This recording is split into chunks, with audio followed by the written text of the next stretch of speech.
جب کبھی آپ کو یہ لگے کہ آپ جن لوگوں کے لیے اچھا کر رہے ہیں وہی لوگ آپ کے ساتھ برا کیوں کر رہے ہیں،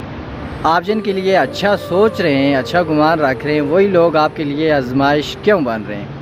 اور اللہ تعالیٰ تو سب دیکھ رہا ہے، پھر مدد کیوں نہیں کر رہا، کیوں مدد اللہ تعالیٰ کی طرف سے نہیں آ رہی۔ یاد رکھیے گا ان ساری کنفیوژنز کے اندر یہ سارے جو ہمارے خیالات، ہماری جو سوچیں، حالات و واقعات لوگوں کے رد عمل سے بنتی ہیں،